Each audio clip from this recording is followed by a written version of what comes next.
I'm Ilse Crawford, and this is a series of 3 Good Design Masterclasses sponsored by Braun to mark their 100th anniversary.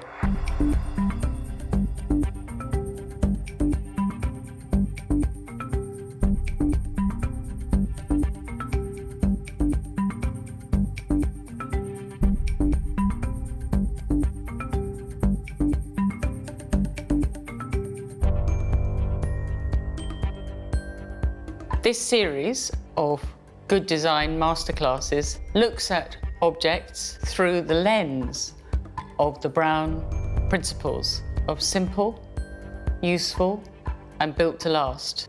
It also looks at design from the perspective of the present, how design relates to issues like consumption and sustainability.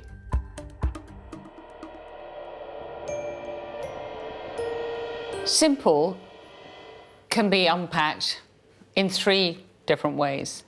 The first is that the thing is almost undesigned. It's around you.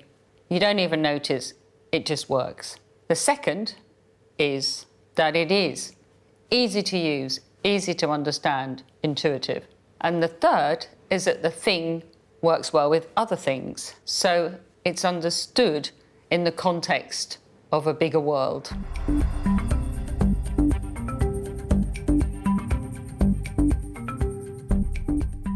The S-bend is probably one of the most ubiquitous, least known about simple designs that we all have come in contact with.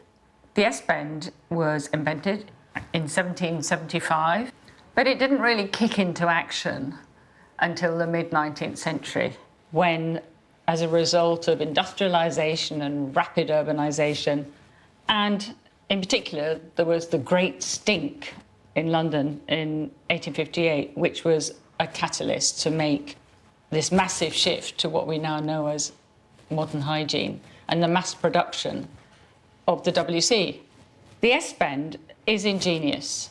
It is, simply put, a bend where the water sits at the bottom and prevents the smell coming up from the sewer and helps the waste disappear.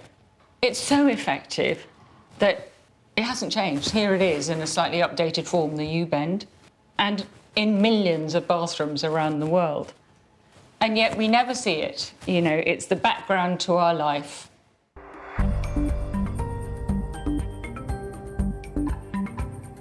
Some of the most simple objects are those that are closest to the body.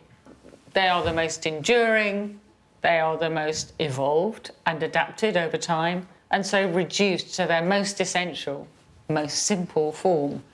Eating utensils are a good example of that, and this spoon, for example, is an elemental version of the species. They stay remarkably consistent around the world and over time.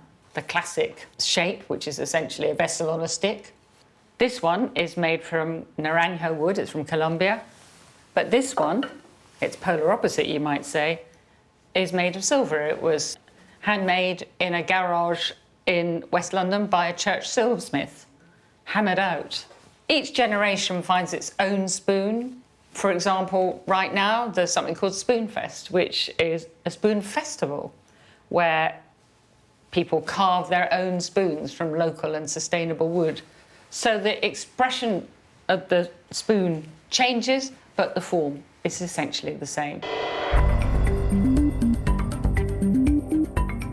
Sometimes simple doesn't necessarily apply only to the design itself. It can be about the simplicity of the message. This is a really clear example of open source furniture. Actually not the first, there have been others in the past, but certainly the most well known. And these were plans that were then published and available for anybody to use.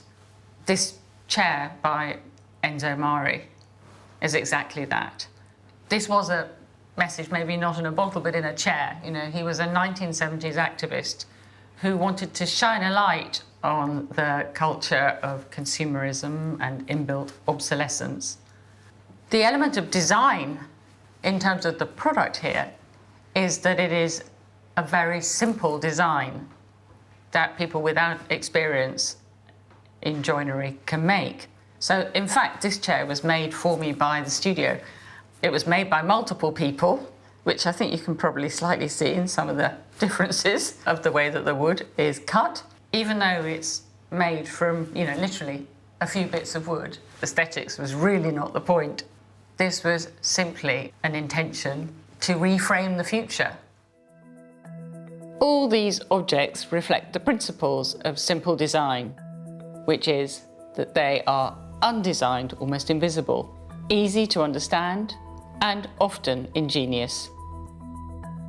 We need to be thinking more about the 3 principles of Braun design, and we need to be thinking more about sustainable systems. Thank you for joining, and I hope it's given you food for thought.